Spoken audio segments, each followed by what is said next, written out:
History of Aviation Podcast with Derrick, Beeler, David Rowe, and David Gorman.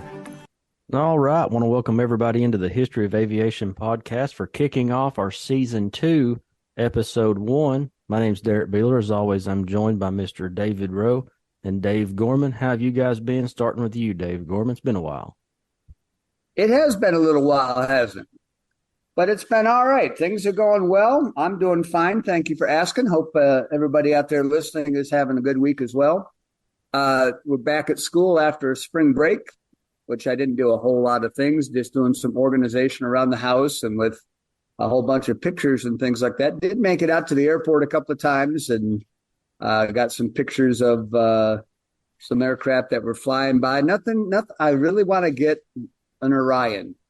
And we had one that came through last week, but I was in Crossville, visited family over there. So hate that I missed it. I know that they're going to be phased out pretty soon. So that's my goal, my quest for this spring is to get some P3 pictures going here soon. But otherwise things are going great. Good deal. How about you, David Rowe? Much the same. Very busy. We've got a NASCAR race coming up in my future in a couple of weeks, so I'm getting ready for that. Both of my children had spring break last week, so my son came home from college and got to spend a week with him, which was very nice. Just took him back to school Sunday, and my daughter actually spent her spring break in Paris, France. So we were watching her. She got to fly in an Air France Airbus A350 all the way over there and all the way back. I've seen a lot of really great pictures. So, anytime you get your child out in some culture and different world experience, it's a good thing. So very happy that she's back home now. And so I've seen pictures of the Mona Lisa and the Eiffel Tower. So it's been a good time. Yeah. But she has memories to talk about for a long, long time. Forever. Absolutely. Yep. Yes. And I'll tell you what, this helicopter made its appearance not long after a movie that came out in the 80s called Blue Thunder.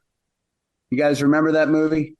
Yes, I do. It was about police helicopter, and it showed this thing. Let's see, Malcolm McDowell was in it. Roy Scheider was in it. Some cool actors and everything. But it had this helicopter that when I first saw an Apache a couple of years later, I'm like, well, that's Blue Thunder. That's the look that it had. It's got those short wings that kind of make it look like something from the Soviet Union.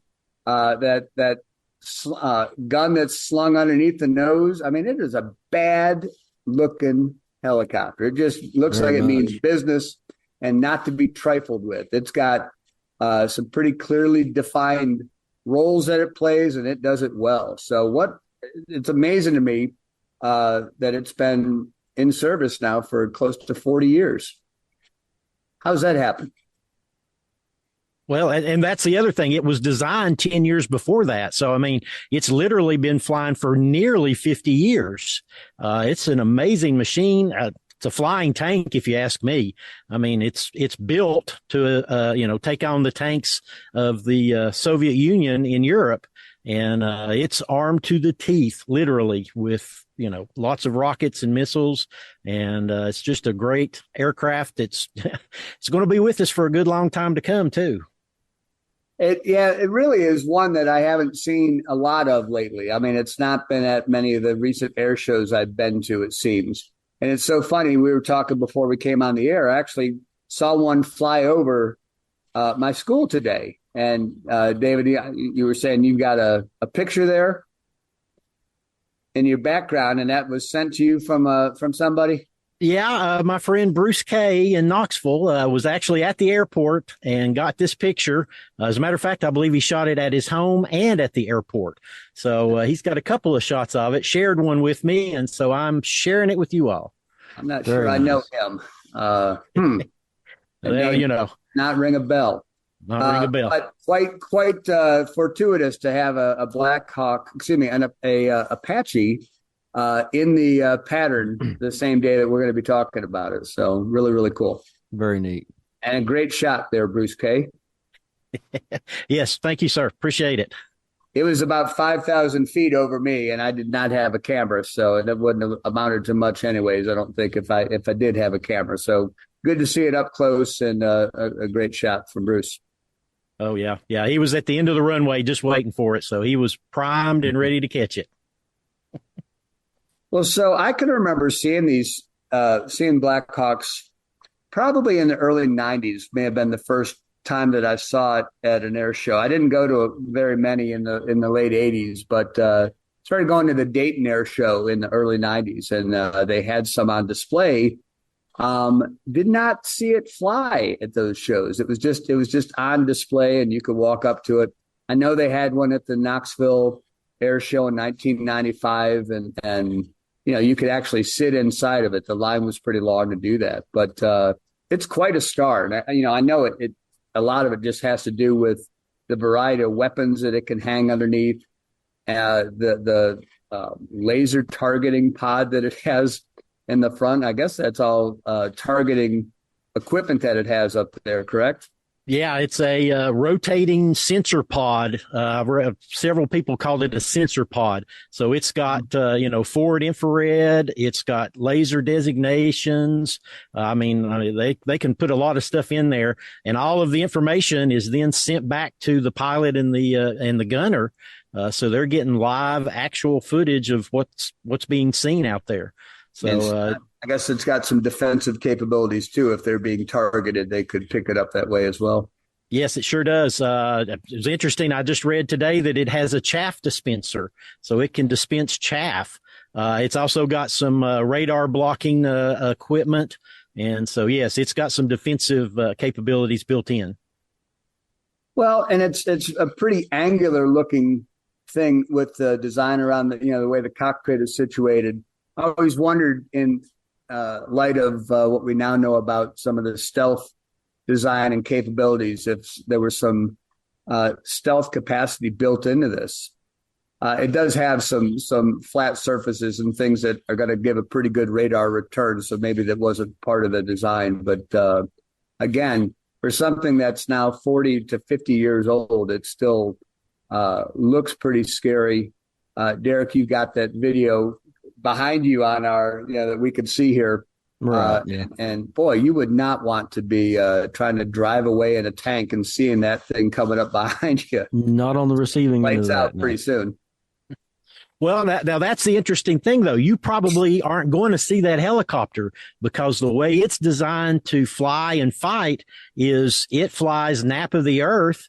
It hides behind a hill or some trees, and it does a pop-up maneuver where it just pops up, scans the horizon, and if you've got the longbow version, which is the D model, which has got the big dome on top of the rotor blades, they can pop up, let that thing sit for about 30 seconds and scan the horizon. It'll pick out about 256 targets. Drop back down, let the gunner pick out the target that he wants.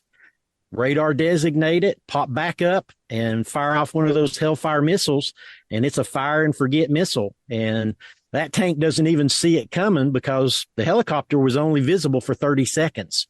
So, and you mentioned that it was, designed for combat and warfare in Europe, and that type of terrain is pretty typical there. So it is a product of its time, that's for sure. But Interestingly enough, it saw service in the Gulf War, where it didn't have many things to hide behind, right? Not exactly. They had to train, different ways of dealing with it. Speaking of that, the Apache was the aircraft that fired the first shots in the Desert Storm event. At 2:30 in the morning, it flew in the darkness. There were 8 of them. They flew in. There were 2 radar sites that they had picked out. And they did the, stealthy fly in.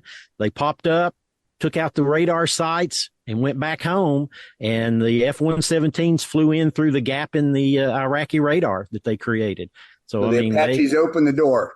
Exactly. Yep. Just opened the door. Interesting because, all the press and everything you hear was basically the 117s led the way and came in and blinded the enemy. But the Apaches had to lay the groundwork for that. Exactly. They, yes, the 117s did the heavy work, but they didn't get there without any, body seeing it because of the Apache being there. Wow. I know that I can remember that there were some situations with maybe not just the Apache, with other helicopters, probably Blackhawks, that, being in that desert environment, sand in the rotors and gears and things like that really was a challenge for them to work around and be successful with their mission planning and carrying out those missions. Yeah, no doubt. There's a lot of maintenance hours spent in the desert with all that sand. It's got to wear on those machines. But they're tough. They're built to withstand a lot. Well, and they're still building them, right? Correct. From what I read, they are still going to be building them up well, as a matter of fact, one of the things I just saw this past week is the Army has requested 184 more Apache helicopters, the E model, for a $1.9 billion contract with Boeing. So yes, they are still building them. And I actually have got two different sources that said they would still be flying into the 2040s. And I found a second one that said they'd be flying into the 2060s. So, I mean, we're going to get 100 years out of this helicopter. Wow. It's really going to be here a while. It's pretty amazing. I think I saw where just this week, Australia has made arrangements to purchase some that they're going to be supplying the Australian Army, maybe for the first time. Does that ring a bell? Yeah, I saw the same thing. As a matter of fact, Australia has been providing parts for the Apache for some time, components to build the Apache. So I think now they have, gotten their own contract and they're going to have their own Air Force of Apaches. So yes, exactly. They're getting their own. It's impressive. So this is a two-place helicopter, and this is it the gunner in the front and the pilot in the rear? Right. Tandem seating. The pilot sits in the back. He's elevated up with a higher view, and the gunner sits in front with all the equipment and the sensors and controls the firing of the weaponry. One of the interesting things, both cockpits you can fly the aircraft from both cockpits. The gunner has his controls stowed under his seat, and apparently they fold out into position so that if the pilot was incapacitated, the gunner can then pull these out and fly the aircraft himself. They're both qualified pilots in the Apache. So yes, it's pretty interesting cockpit. The cockpits are sterile so that if one of the cockpits is damaged, say shrapnel or bullets, not necessarily is going to get into the other cockpit. There's a bulletproof glass and armor protection between the two. So they're both protected from each other to, survivability, to help keep them in the air and in the fight. Well, whenever you hear about that kind of stuff, that those are lessons learned. And over time, especially the development of this helicopter started not long after our experience in Vietnam. We had a similar tandem seating helicopter in the Huey Cobra, not anywhere near as robust, but if I remember correctly, the gunner for the Cobra was not in a position to fly that thing. Right. And so some well-placed fire could take out the pilot, and then, it's a bad ride down at that point. So being able to have those independent capabilities and having both crew members flight capable, I'd like to hear some stories about survivability, things that have happened that they've experienced, but the aircraft has been brought under control, landed, the pilot was saved or whatever. That might not have happened in an earlier model helicopter. Yeah, that was one of the things in Vietnam was small arms fire was really deadly to the Cobra. It wasn't a very robust aircraft. So, flying low and somebody gets a shot off, it would take it down. They lost a lot of Cobras to just ground fire. So the Apache was built to take that away. So it's built of titanium. It's got Kevlar armor around the cockpits. I think it's, 12.7 millimeter shell. It can survive an impact. Even the rotor blades are, resistant. They're obviously not bulletproof, but they are resistant to shells. So and maybe they wouldn't shatter or shed a blade if hit. They would take it, and it's not going to be a good thing, but it's not going to automatically disable it. Huh? Right. The blades are actually made of titanium and a graphite composite. So the back of the blade is graphite, and the very front of it is that titanium. So it's really strong. So if something hits it there, it's probably going to dent it, but it won't destroy it. Well, we're talking about some of the roles that this aircraft has played, of course, and let's talk about a little bit about the weapons. We see pictures of all the things that are slung underneath. And again, the thing that seems to be the star of this helicopter when you see it at an air show, the thing that people all want to get up close to and check out, is that gun that's hung underneath the nose. Is that a 30 millimeter, did I read? Yeah, 30 millimeter chain gun. It's electrically operated. So there's a motor that actually pulls the bullets through the gun. So it's an M230 automatic cannon. It can shoot about 625 rounds a minute, but it only carries about 1,200 rounds. So you've got 2 minutes of firing. So you want to use it judiciously, but pretty impressive cannon that it's got hung underneath there. Goodness gracious. So, yeah, that's a pretty significant weapon, but it's not the only thing they have pointing forward, is it? You mentioned the Hellfires earlier, the tank destroying rockets that are hung. But what else does it have? Well, if you look on either side of your head there, it's got rocket pods. They were called Hydra. Yeah, there you go. Hydra 70 rocket launchers. They can put 19 rockets in those tubes. They're basically unguided, but I mean, if you want to launch 2 or 6 or the whole rack, you can be high explosive, shrapnel. I mean, there's a whole bunch of different kinds of rockets they can put into those pods and just blast them out at any target. So yeah, I mean, between point and shoot, basically, though. Yeah, those you have to see what you're shooting. They're not like the Hellfires that you can fire and forget. Do that unmasking thing where they pop up, see what they see, drop back down, pick a target, and then shoot the Hellfire at it. Those rocket pods, you're face to face with whatever you're shooting.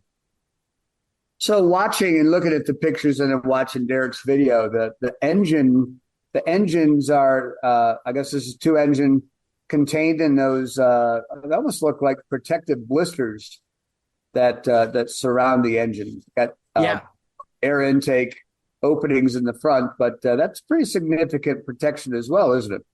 Yeah, I would think so. I'd say that's very well. That's probably where some of that Kevlar armor is placed to help stop any bullets from entering. It's got twin GE T700 turboshaft engines. And actually, I believe the little protrusions in the front are gearboxes, if I read correctly. I don't know how it works. I haven't seen an exploded view to understand it. Okay. But anyhow, the gearboxes on those engines are designed to run for 30 minutes without oil. So if they get shot up and lose all their oil, for 30 minutes, you can still fly that aircraft before it'll shut down.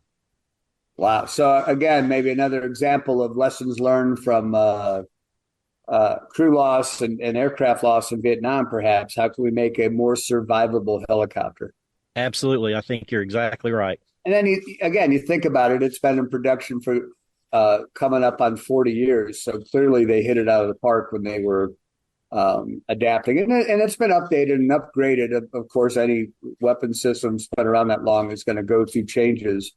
But it's exciting to see that it still is adaptable and still is considered a frontline combat ready helicopter. And I'm watching Derrick's video and thinking, if I'm a guy on the ground and I've got a small caliber rifle and I'm thinking about taking a shot at this thing, I got to think, is that the best idea? No. Looking at all the things that are bearing down on me, that's probably not a fair fight, huh? Well, the other thing is so you're shooting at this helicopter. All the gunner has to do is turn his head because that chain gun in front is synced to where he's looking by, they wear a helmet with a monocle on the side. And literally you look to the left or to the right, that gun is swinging that direction. So if he sees you shooting, he can take a shot even though he's not pointed at you. Wow. Now, one of our listeners can correct me, but I'm almost certain that the monocle targeting was a feature of the helicopter in Blue Thunder. I really do think it. I saw it there, so it was really cool to see, what looked like this prototype police helicopter, and then to actually see the Apache come to life a few years later. It's like, oh my God, what came first? Well, yeah, exactly. It's time to go back and watch the movie. That. Now, another thing I was reading about that I kind of shows that I know more about propeller-driven aircraft than I do about helicopters, which of course are also propeller-driven, but you know what I mean. Thinking about the top speed of this thing, and I think I read it's about 160 miles an hour or something. Actually, I've got it down as maximum speed is 182 miles per hour with a do not exceed 227 miles per hour. Oh my gosh. So part of me initially thinks, well, that's not very fast. But then when you start comparing it to other helicopters, that actually is moving along at a pretty good clip. Absolutely. It's very quick. Some other specifications to it. It has a combat range of 300 miles. It can loiter for up to 3 hours, which interestingly, the person that wrote this said an A-10 Warthog can only loiter for 2 hours. So you get an extra hour out of the Apache. I'm sure the Apache pilots love to mention that to our Warthog drivers there whenever they can. So, no competition at all, but yes. Ceiling is about 20,000 feet, and the ferry range is about 1,600 miles, or I'm sorry, 1,660 miles. So, I mean, it can fly a pretty good range with some extra fuel slapped on there. And there is no air-to-air refueling capability for this helicopter. Is that right? Not that I'm aware of. I have not seen anything about that. It'd be a pretty significant modification if they were to try that, of course. Right. Yeah. There'd be a big boom sticking out somewhere that probably is in the way of the weapons being launched. Something would be in the way, wouldn't it? Yeah, absolutely. So we mentioned, of course, the U.S. Has had this in its service for close to 40 years. We mentioned Australia is purchasing some. Who are some of the other operators of the Apache around the world? Oh, my goodness. Egypt, Greece, India, Indonesia, Israel, Japan, Kuwait, Morocco, Netherlands, Qatar, Saudi Arabia, South Korea, Saudi Arabia. Did I say Saudi Arabia? I did. I said Saudi Arabia twice. Taiwan, UAE, the United Kingdom, and obviously the United States. So this has been pretty widely exported. You think about what goes along with that, the maintenance agreements that have to be done, the upgrades and things like that. And some of these helicopters, the contracts that go along with it are not just for the purchase, but for the upkeep and maintenance. So this has been a good design. And I was going to say, this was originally designed by McDonnell Douglas, right? Actually, by Hughes Corporation, who was bought up by McDonnell Douglas, who was bought up by Boeing. It's another one of those, conglomerations of multiple people that, one buys up the next. But yes, Hughes originally started it. And a lot of things go back to Hughes. A lot of things go back to Hughes. Yeah. Yeah. Very common name. Mm-hmm. So Boeing proudly claims the Apache as the Boeing Apache, the AH-64 Apache, right? That is correct. And they also make the Boeing FA-18. Yes, they do. Kind of hard to say, to be honest, but they own it, so we're grateful for all they do. That's for sure. Absolutely. So What? you mentioned all those countries that have flown it, and it's seen action in various theaters. I think I saw that its first. Correct me if I'm wrong, Dave or Derrick. Its first military combat action was it in Panama? It was. It was when we went after Noriega in Panama in what, 89? That was its first combat experience, was in 1989. I would have been 9 years old. Thank you for that.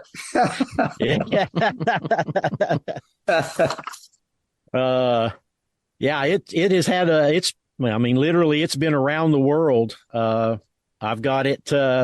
One of the first female pilots, Shannon Huffman Polson, was first female pilot to fly the Apache, and she flew it over Bosnia during those actions over there. Obviously, it was used in Desert Storm. It's been used in Iraq for the enduring freedom and all of those actions. It's been used all around the world. Did you ever see it? Because obviously we know about its tank killing capabilities, and it's been demonstrated at various times. Has it ever had any air-to-air combat action? We know if it's ever had any kills. I am not aware of any kills, but it does carry Sidewinder. It can carry Sidewinder missiles. So yes, it is capable of shooting down aircraft and protecting itself. But not that I'm aware of. I don't know.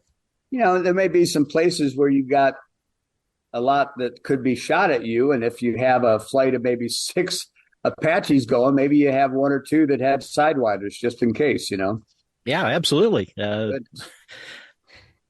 It's got 4 hard points on those wings, and so you can sling a lot of weaponry on those between the Hellfires and the Hydropods and Sidewinders, and there's a lot of options that are for this aircraft.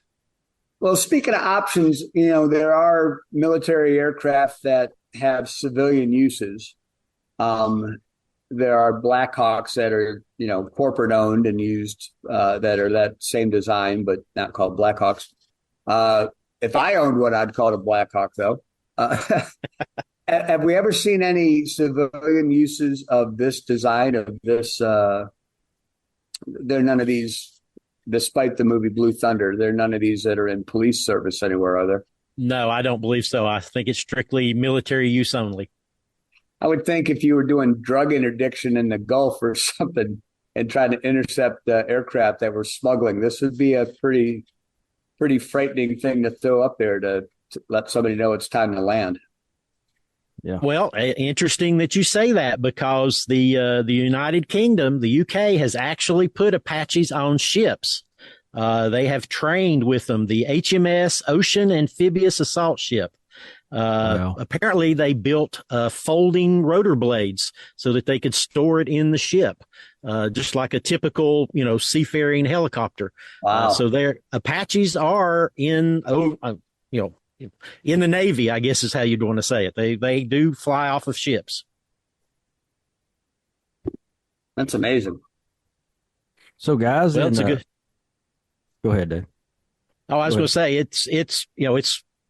it's a great design that's got a lot of capabilities built into it. So it's adaptable to, multiple. We've already talked about the, Europe, the desert. Here it is over the ocean. It's got quite a bit of capability built into it. So great plane. It looks like yours, Dave, has quite the explosion going on in the background there. I don't know what he did, but boy, it sure looks cool, doesn't it? It does look cool. I like it. So, guys, and closing thoughts as we talk about in this season 2, episode 1, at History of Aviation podcast, as we talk about the Apache helicopter. What are you guys' closing thoughts? Starting with you, Dave Gorman. Well, I always like to ask for people out there who want to see one of these, where can they go? And we're based here in Tennessee, so that's kind of Tennessee centric a lot of times, but you can get out and see, other locations. But this is an active military helicopter. So you need to be around bases where they're going to be in training or where they're going to be based. Yep. So it was rare to see one flying over East Tennessee today. That was an unusual sight, but they do pass through sometimes. They do transit. They do training with other units, and there may be, sometimes they may land somewhere to give maintenance practice for air crew at various bases and things like that. I'm not aware of any of these on display in Tennessee, though. Dave, did you see any listing for any of these on public display? No, I did not find anything in anywhere close here. So your best chance to see one would be looking up and maybe using any of the various aviation apps to try to identify them. Try to track one down, yeah. Yeah. But in closing, Derrick, this is such a fantastic design, and one that captured my eyes and my heart at an early age. Like I said, when I first saw a Apache-like helicopter in the movie Blue Thunder. And it's always a pleasure to see. And it just stops me every time. And you just start thinking about, what do all those things do? And is there anything these pilots are afraid of? Because it looks like it's ready for anything. So yeah. Now, David Rowe, as we jump into your final thoughts here, you've given us a little different background to look at here. Tell us about that. Yeah, I just discovered this past week. I'm going to turn it a little bit here so you can see it. Somebody posted a photo, actually a couple of photos. This is one of them, but it is an Apache that apparently met a flock of birds and got the worst end of the deal. It looks like it. It literally is covered in bird poop. I was amazed when I saw that picture. Somebody's got a tough cleaning job, because it was really messed up. So yeah, that was interesting. That was, I'm always looking for something interesting, and that qualifies as interesting. That's done it for sure. So what's your closing thoughts on the? There was a crew chief who was crying when that one came back. Oh, the crew, just who left this under what? Oh, all right. Well, for my closing, I'm going to tell a quick little story here that I found that's indicative of the capabilities of this type of aircraft. So we've talked about its offensive capability. It's got defensive capabilities, how strong it is. Well, in Ramadi, Iraq, in June 2007, Chief Warrant Officer Kevin Pertry, who was the pilot, and Chief Warrant Officer Alan Christ, who was the gunner, were, I assume, coming back to base, landed, and they found out that there was a wounded soldier that had been waiting for 40 minutes for a medical evac, and there just apparently was no other helicopters available. Right. So they jumped in their Apache, flew out to where this wounded soldier was, picked him up, put him into the front gunner seat. The gunner strapped himself to one of the little side pods there, and they flew with the gunner on the side pod back to base. He said it wasn't a long flight, but it felt like it took forever. I bet. Brought that soldier back, got him into the medical people, and he survived. As a matter of fact, they as soon as they returned him, they got back in their Apache and went back into combat. They just continued with their day. But that's the capability of this aircraft, is that amazing. What a story. And the person that they rescued survived. So they went and saw him the next day. Good deal. So, just unbelievable. The soldiers, the pilots, they're, hey, if it needs to be done, let's go do it. It's just amazing. One of the things I wrote down, it's the pride of Army aviation. Those guys, they love that aircraft. Right.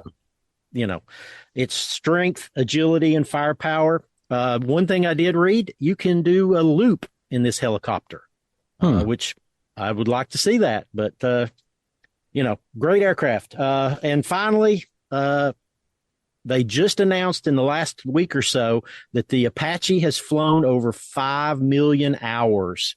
Wow. With, about 1.5 million of those is in combat. So this is an awesome aircraft that has really proven itself capable. Definitely, for sure. As always, I enjoyed it, guys. Let's jump into some social media here. David Rowe, I know you got a lot going on social media. You want to go over yours? Yes, Aerophile. As a matter of fact, I was at the airport twice today. We had a Boeing P-8 Poseidon that came to Tri-Cities Airport, did some touch and goes. I filmed that. Went back this evening and caught a Boeing 737 from Sun Country charter flight arriving and departing. And a couple of days ago, I got a military wolfhound that visited Tri. So, yeah, come to check out my Aerophile YouTube channel. I've got lots of videos upcoming. I've got some air show stuff from the Monroe Air Show last year. So, always posting to Aerophile on all social. Come check me out. Good deal, Dave Gorman. Where can folks find you on social media? Oh, my gosh. Well, I do have a Instagram account. And I never remember how it's listed, but it's good, whatever it is. I do have a video channel. Gormania is the channel. It is not strictly aviation. It has a lot of music and other things that are right. But it's a lot of fun posting videos. One day I hope to crack 50,000 views. I remember years ago bragging to David that I had a video with 30,000 views, and he gently mentioned that was up around 750,000, I think. And I haven't been able to look him in the eye since. So I understand. We all do what we can. We carve out our little space on the internet and tend to that garden as best as we can. So absolutely. There you go. And folks, if you want to follow the History of Aviation podcast on social media, you can find all of those links down below of this podcast. We're on Patreon. We even have a phone number that you can call and leave a voice message to correct Dave Gorman, and or whatever you want to leave feedback. I joke, but leave several. There'll be some. Leave feedback, and when we get enough feedback built, we're going to start putting that on the show. A little feedback session just to get that going. So all that's listed below. You can find all that. We got a great deal on Patreon right now going, where you can donate to the show and see the actual video footage of what what we talk about. When we're going through the show, like my video, I've got the virtual backgrounds, and Dave's got the bird Apache there, and Dave Gorman here has got he's got some commando stuff going on behind his Apache. So you'll get to see all that shit if you join us on Patreon and donate a little money and help us out to keep this thing going. We'd love to hear any suggestions you have on any aircraft you'd like to see profiled. For sure. I mean, we can talk about this stuff all day, but we also want to hear what you're interested in hearing. So let us know. Exactly, for sure. Guys, I enjoyed it. Derrick, thank you as always for hosting and bringing this ship to the pier. Sure. Great job with it. Yep, enjoyed it. Looking forward to the next one. So for David Rowe, Dave Gorman, I'm Derrick Beeler. You're listening to the History of Aviation podcast.